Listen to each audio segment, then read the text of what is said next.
welcome back. We're moving on, guys. Can you guys believe it? We are already finishing the year. We finished our first semester. Now we're moving on to what it is, winter and spring. More than happy to be here with you guys. It makes me happy that you are enjoying these videos as a family. And remember, this is our older toddler videos. These are for our kids that are getting ready to go into Head Start, which will be next August. I'm pretty sure that's gonna go by super fast too. We're gonna go ahead and start with the greeting song. We're gonna start with Miss Cindy's here today. Miss Cindy's here today.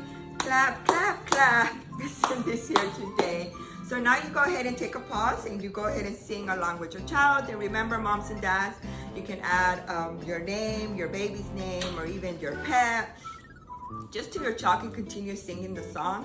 And you can always, if you have another song in mind, you can always let me know and we can change the song up. But Miss Cindy is planning, hopefully during her winter break, she learns a new song and we can sing a new one for next year.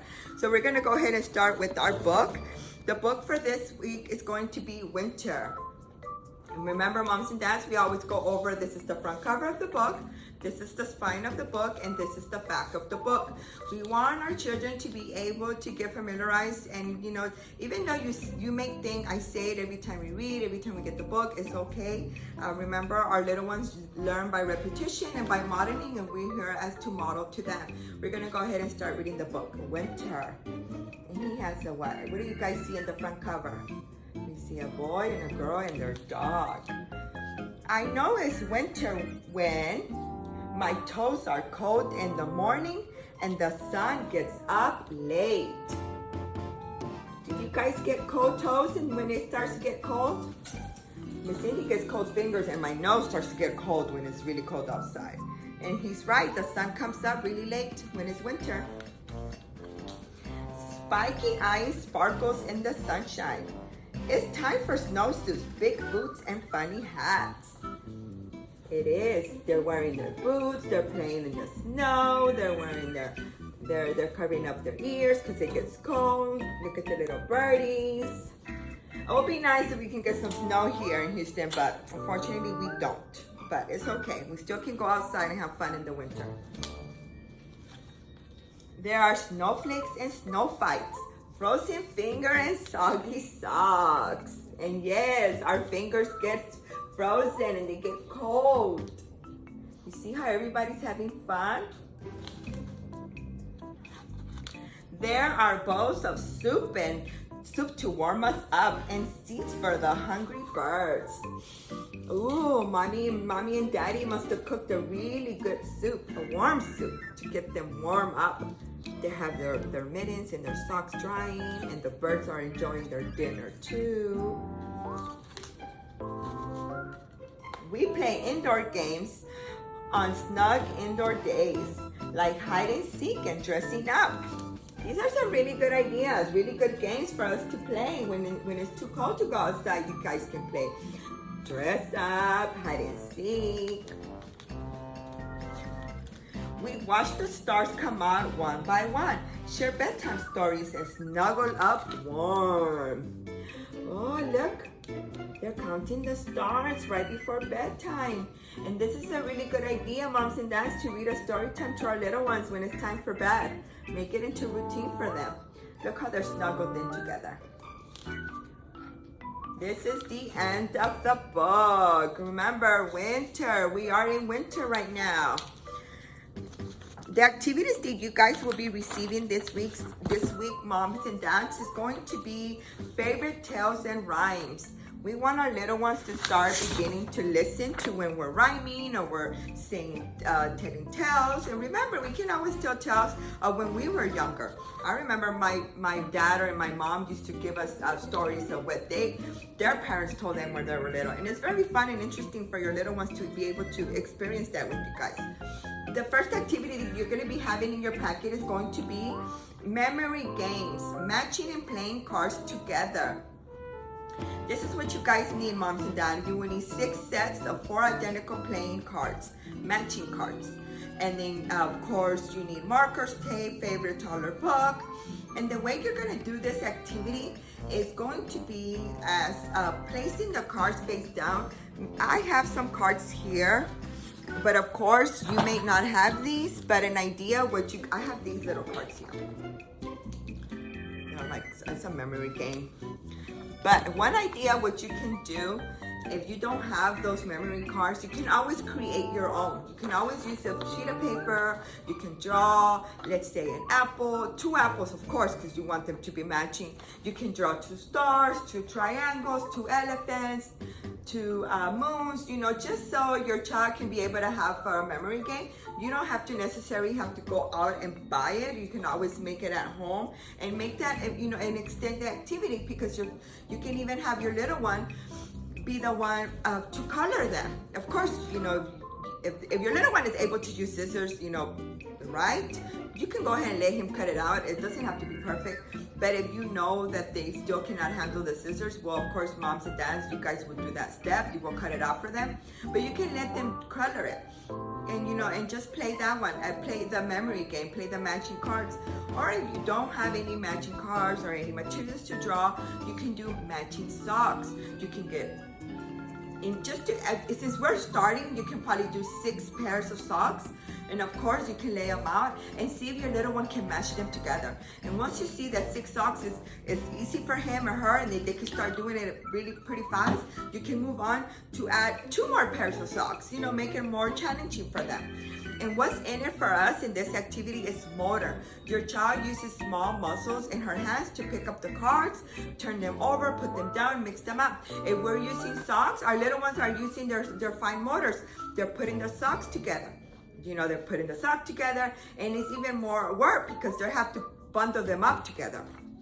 Another one is social emotional.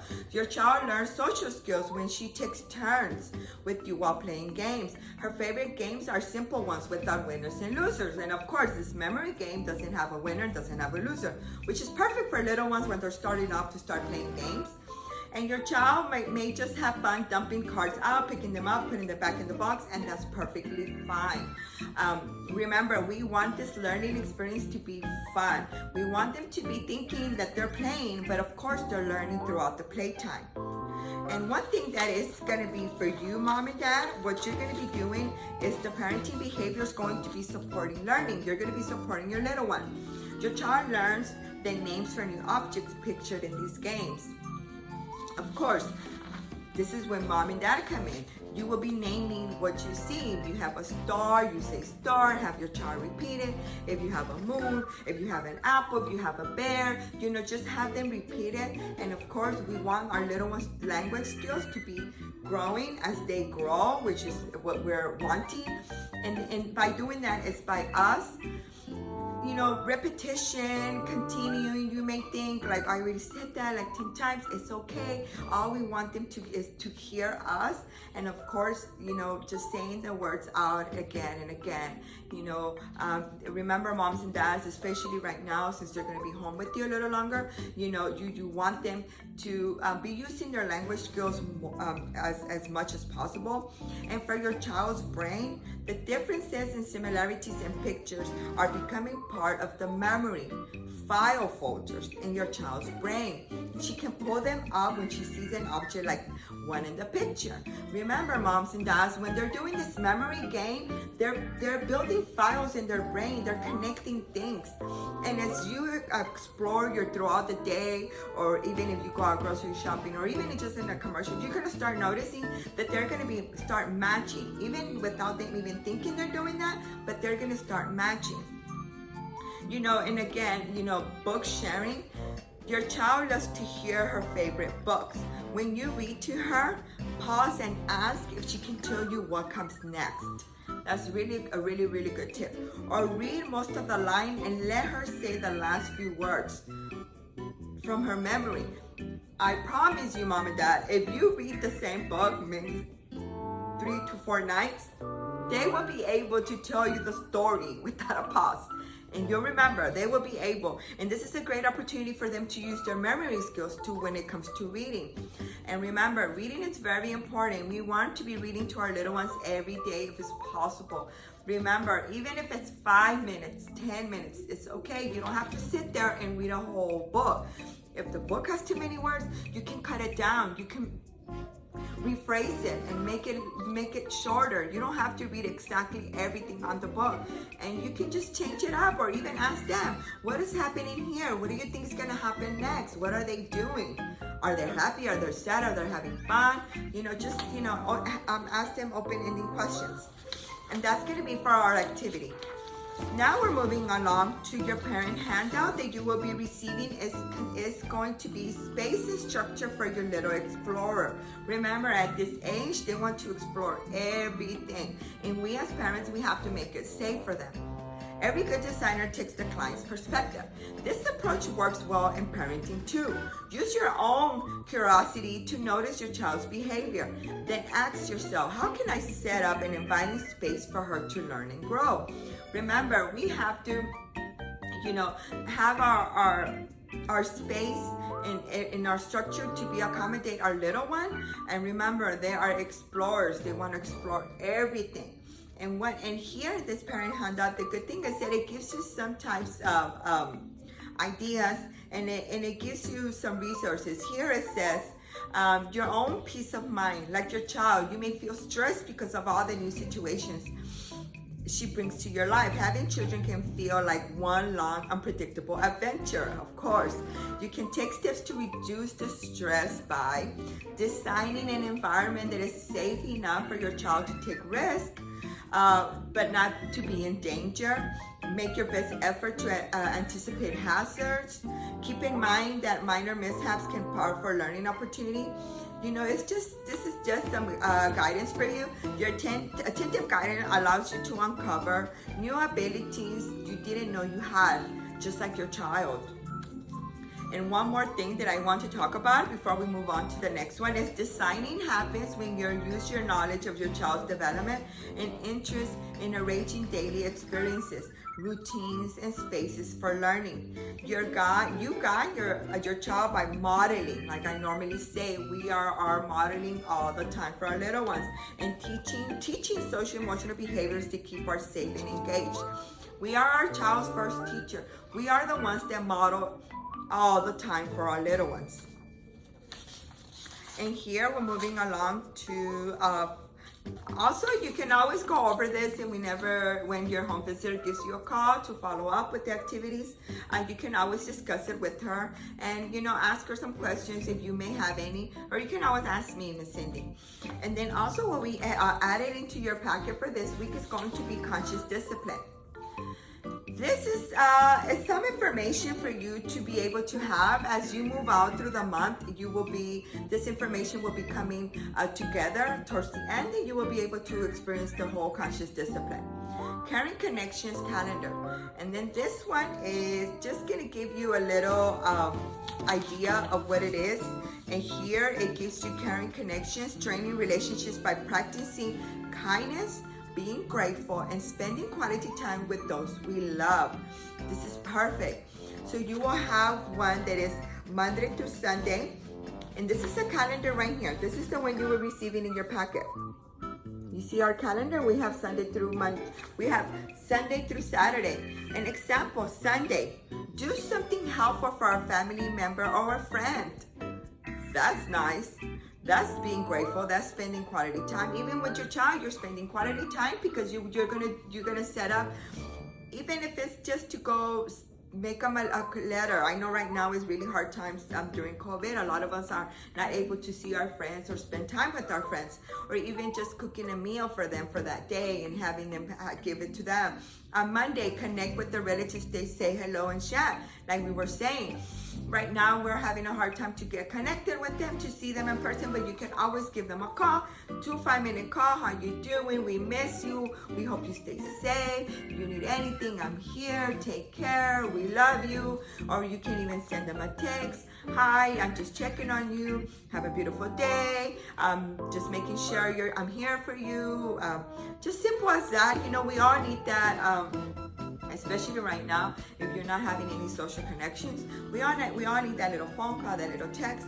So this one would give you an idea of what is it that you can do as a family, and it's really neat. I really like this one. Once again, I want to give you guys thank you so much for watching the video, of course, and spending time with us, and working hard with your little ones. We can notice it right away. We're noticing in our children that they're growing, they're developing awesomely, they're learning, and it makes us happy to see that the activities that we're sending home, you guys are enjoying them. Your little ones are learning new things, as well as us as we grow too. We learn something new every day. Also, I wanted to remind you guys, when we come back in this week, we're gonna be having our socialization, which is glow in the dark. In your packet, you received you received one of those. I think I have one here. I have one, but I can't seem to get it right now. You receive a little Ziploc bag. In the Ziploc bag, it says glow in the dark. This is something that we want you to open the day of socialization. Hopefully you guys can get it before your little one does, and put it up, and when it's time for socialization, you can build it. What it's going to be some little glasses and some little bracelets for your little one to wear when we do our glow in the dark socialization. We are very excited and happy to do that with you guys, and I hope that you guys can stay patiently waiting to open the glow in the dark and be able to use it the day of our socialization. And then one thing I want to remind you, remember, moms and dads, we are going to be going into the next semester. We're moving on to we're going to be in winter. We're moving on to spring. Please follow up with your dentals. Please follow up with your shots, with your physicals. Remember, once again, especially if your child's already 3-year-old, you're perfectly fine. All you need to follow up is going to be dental. But if you have a 24-month-old, remember, moms and dads, we need 24, we need 30, and then we need 3 years old. And of course, dental checkup is every 6 months. We'll be notifying you if we need an updated dental or an updated physical, so you guys can get it done. But if you already know that your child is going to be turning 2, going to be turning 3, 30 months, please go ahead and schedule the appointments. Right now, they're taking a little longer to schedule the appointments because of this COVID. And then, of course, and the weather's going to be getting a little bit colder, so you might as well do it now that it's not so cold to take our little ones out. But thank you once again. And I hope you guys enjoy your break and had some quality time with your family. And everybody, please stay safe, stay healthy, wash your hands, wear your mask. Please stay safe, guys. And thank you for watching me. Bye.